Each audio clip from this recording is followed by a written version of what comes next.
This video is a little different. I'm not going to show you how to draw in this video, but what I want to do is discuss 3 different drawing techniques. To learn more about these techniques, you can watch one of my other videos. The drawing techniques that I want to talk to you about are gesture drawing,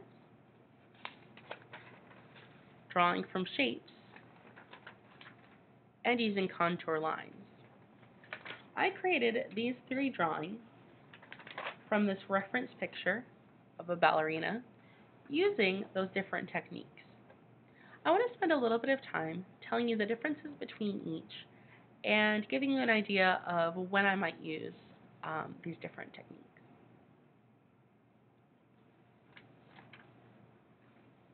Personally, gesture drawing is one of my absolute favorites. It's something that I really like to do to give my pictures lots of life. If I'm trying to make a picture that really shows an emotion or expresses a feeling, gesture drawing is my favorite to go for.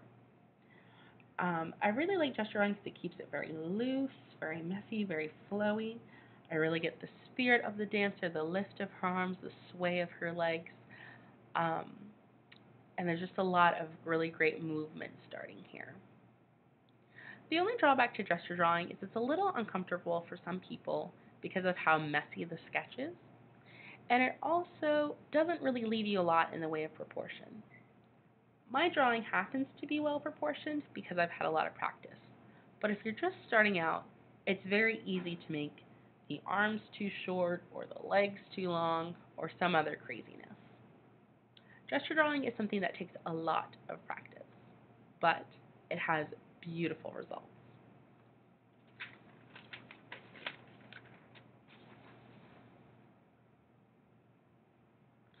Drawing from shapes is a technique that I most recommend to my students. Drawing from shapes is the most foolproof way of getting the right details and getting close to the right proportion. Drawing from shapes includes breaking down the image into shapes and lines and using those to structure your drawing.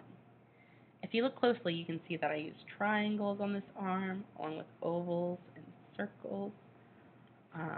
I used rectangles in the feet and the legs. It's using those shapes to build the form. I really like this technique because everyone knows basic shapes. Anyone can do it as long as you know your shapes. It's really easy to take that real life object or your picture and start discovering shapes.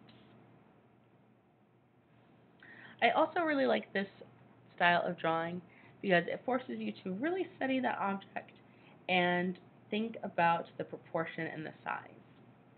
In this drawing, I was able to sort of measure how big this arm rectangle was, maybe compared to this one, and sort of plan accordingly. It's very easy and usually has pretty good results.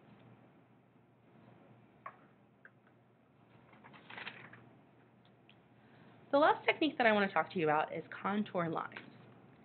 Contour lines are wonderful because it really, really stretches your brain. It stretches your brain because it's kind of hard to do, and it takes a little bit more time than the others. Or at least sometimes it seems that way. Contour lines are very slow, and usually it's just focusing on the outside edge of your picture. It's a great way to think about positive space, which is what your picture actually is, and the negative space, which is the background around it. Contour lines can end up with some really beautiful drawings.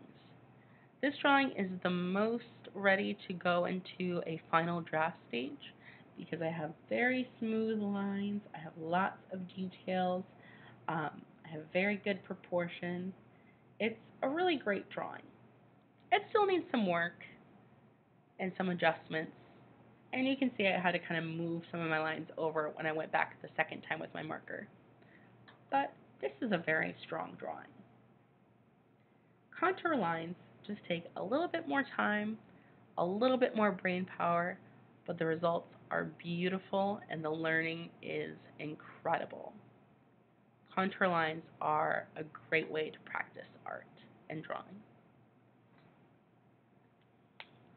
So whether you're practicing your art skills, trying to draw an accurate shape, or trying to really get the feeling, you can experiment and find the best drawing technique for you and your art making. Thank you for watching.